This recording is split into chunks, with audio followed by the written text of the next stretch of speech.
Hi, my name's Eliza. My pronouns are they, them, and I'm a disabled content creator online. I make content all about disability awareness, LGBTQ plus positivity and lifestyle things. And my content is all about educating people about disability, educating people about what it's like to be a disabled person, and also just educating people about the potential ableisms that they may hold from the society that we are brought up in. But mainly my work is just about creating a positive space for people to come and learn and also be seen as disabled people. What does being non-binary mean to me? Being non-binary for me means being able to understand myself more. Growing up, I never knew about non-binary people. I was never taught about it in school, but through online and the LGBTQ plus community, I realised that I was non-binary, and that for me it meant, I guess, home. I think when we talk about home, we think about a physical space, but I also think that feeling at home in your body and in your identity and in your gender is an important part of home as well. And for me, I really felt at home when I found that label and that community. What can we learn from non-binary people? I think the main thing that we can learn from non-binary people is that we exist, and that we are valid, and that we should listen to non-binary people, because I think our society can feel very binary in the way that we exist currently, and that it's okay to question that, and questioning that binary doesn't take away from other people's identities.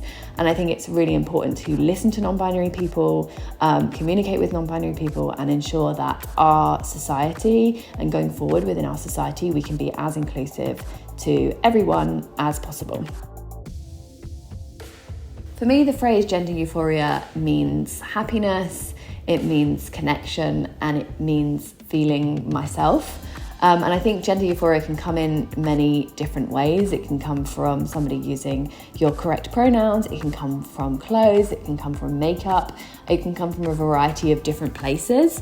But for me, it just makes me feel really happy and safe and accepted and myself. And sometimes I think we do talk a lot about kind of the negative side of being LGBT or being under the trans umbrella, but I think it's really important to talk about trans joy, and for me that's what gender euphoria is.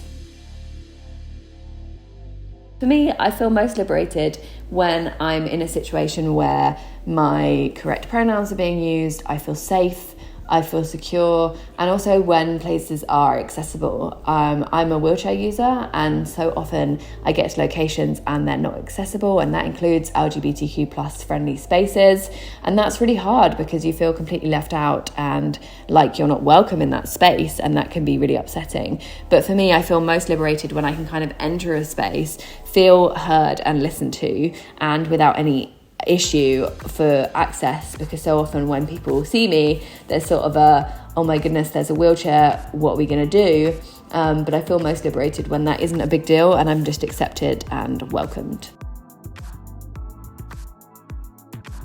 Yeah, for me, the way I wear makeup definitely does kind of feed into my gender expression and identity, and I really try to kind of mix up that makeup look. For me, makeup is a way to be able to express myself using different colours and different eyeshadows, etc. And just, I really enjoy just playing and just kind of seeing what I can create. And for me, it's just a way to kind of feel myself, I guess, by using makeup to express what I'm feeling on the inside, on the outside.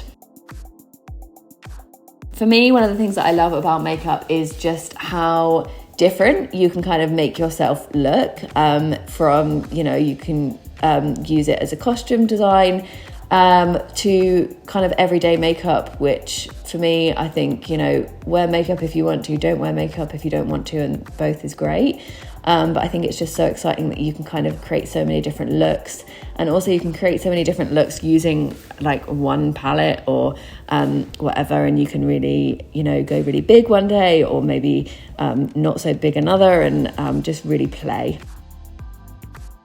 For me, I tend to go for an eyeliner. I love a bold eyeliner. I'm always wearing it, and I've worn it for a really, really long time as well. And for me, that's kind of One of the ways that I guess my makeup tends to fall down is to go for a really bold statement eyeliner, and today I've also added some purple shadow into the background just to kind of help it give a little bit of a pop.